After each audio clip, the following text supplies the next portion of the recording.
আগেরবার হুগলিতে ৩টি লোকসভা আসনের মধ্যে ২টি পেয়েছিল তৃণমূল কংগ্রেস।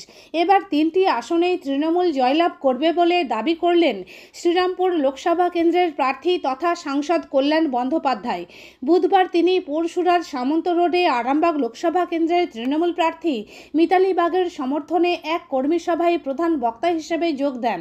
প্রার্থী মিতালি বাগ ছাড়াও এখানে অন্যান্যদের মধ্যে উপস্থিত ছিলেন আরামবাগ সাংগঠনিক জেলা তৃণমূল সভাপতি রামেন্দ্র সিংহ রায়, চেয়ারম্যান স্বপন নন্দী, যুব সভাপতি পলাশ রায়, প্রবীণ তৃণমূল নেতা জয়দেব জানা সহ অন্যান্য নেতা কর্মীরা। এদিন কল্যাণবাবু জানান, আরামবাগে বিজেপির 4 জন বিধায়ক থাকা সত্ত্বেও তাঁরা এখানকার পঞ্চায়েত ধরে রাখতে পারেনি।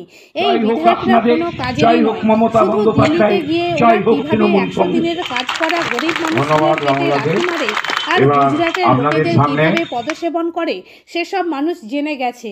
এখন শুনুন কল্যাণবাবু এদিন কি বললেন।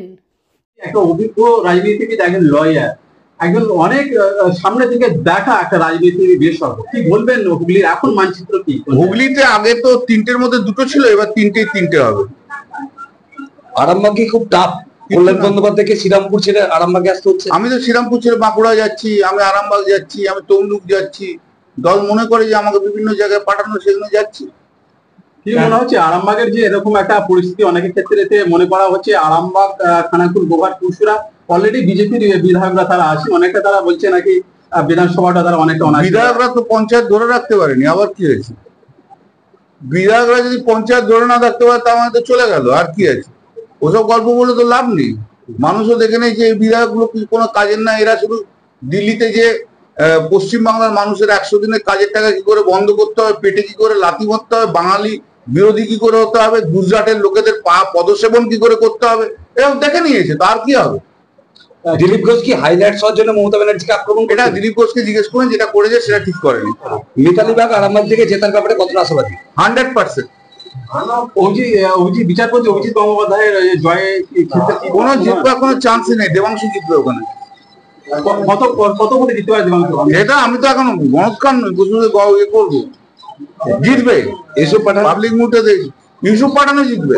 বহিরাগত অনেকে দাবি করছেন যে বহিরাগত তো নরেন্দ্র মোদী তো বানারসে বহিরাগত। ইউসুফ পাঠান তো ইন্ডিয়ান টিমের প্লেয়ার, ইন্ডিয়াকে রিপ্রেজেন্ট করেছে ওয়ার্ল্ডে। হ্যাঁ, নরেন্দ্র মোদী তো ইন্ডিয়ান ওয়ার্ল্ডে রিপ্রেজেন্ট করে। তফাৎ শীততাপ নিয়ন্ত্রিত অত্যাধুনিক রেস্টুরেন্ট ময়ূখ রেস্টুরেন্ট। এখানে পাবেন চাইনিজ, পোলাও, বিরিয়ানি, তন্দুরি সহ সমস্ত রকম খাবার। এছাড়াও কাস্টমারদের সুবিধার্থে হোম ডেলিভারির বিশেষ ব্যবস্থা রয়েছে।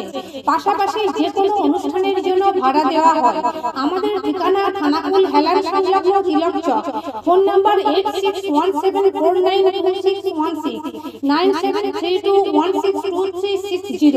সেরা খাবারের স্বাদ পেতে আজই আসুন ময়ূখ রেস্টুরেন্টে।